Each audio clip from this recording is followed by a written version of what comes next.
Hi guys, so last night I was up pretty late doing laundry and I had this show on in the background called Trigun Stampede and I really wanted to talk about it.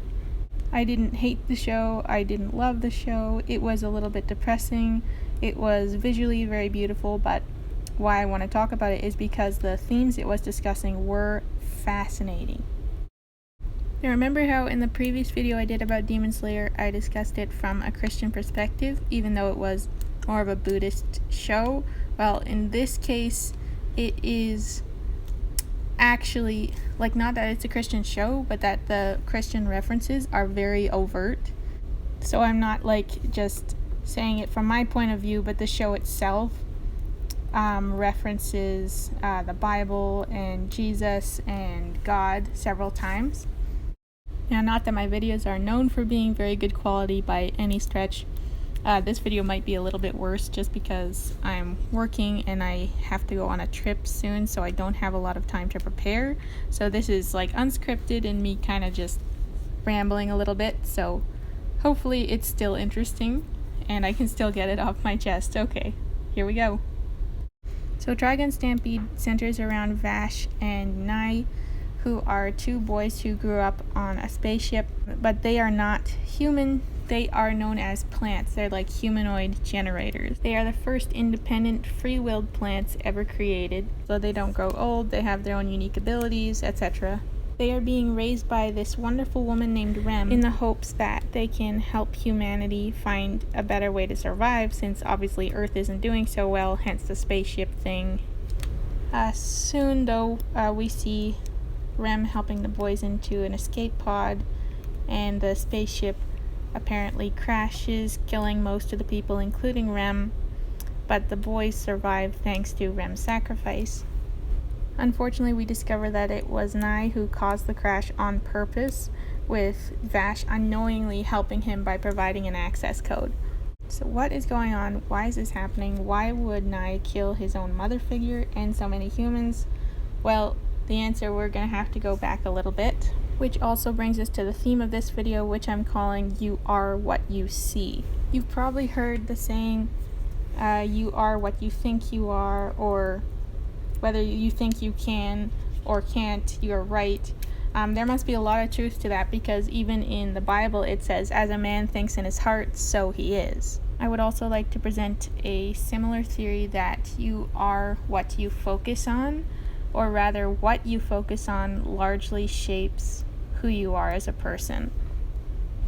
So if Vash is horrified and Nai is laughing gleefully, then we need to understand what each of these characters was focusing on to make them turn out so differently.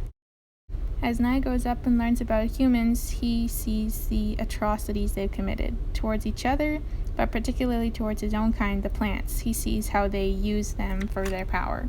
Vash also sees all of these things at the same time, and yet he is so wholly focused on the love that his mother has for him.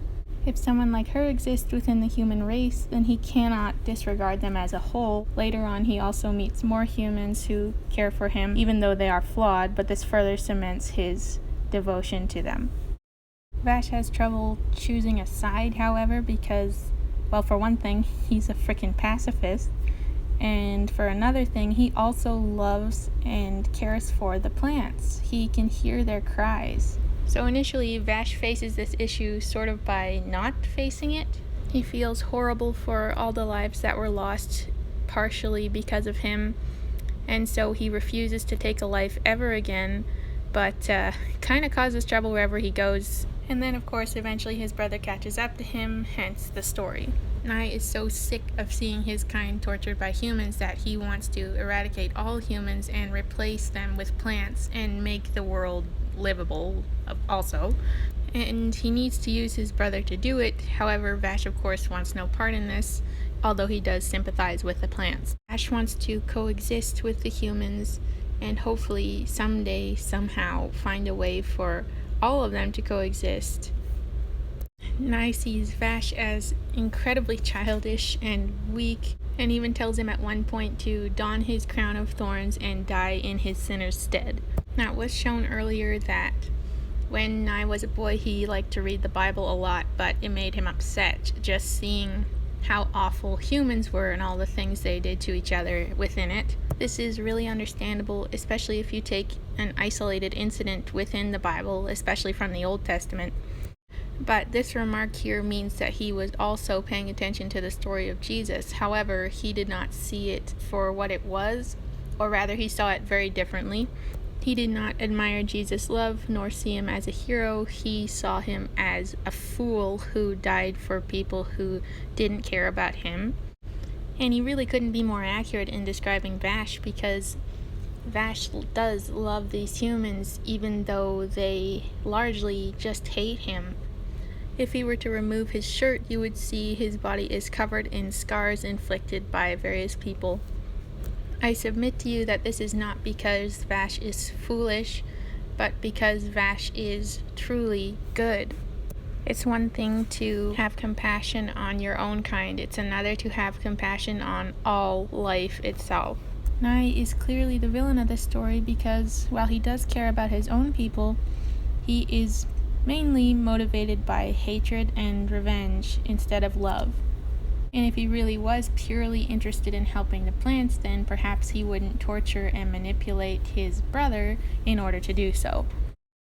Now this may be an extreme example, but it's challenging to me because it makes me wonder, what am I focusing on? Am I focusing on the good or am I focusing on the evil? That is not to say that we ignore the evil, but if all you see is evil, then we miss the good that's around us, and we might start labeling some things not accurately. Even though the good might be getting less and less, or it's very few and far between, do you think it's still worth focusing on? Anyways, congrats to Studio Orange for making yet another compelling show, and you can chew on that for a while if you want. Thanks so much for watching.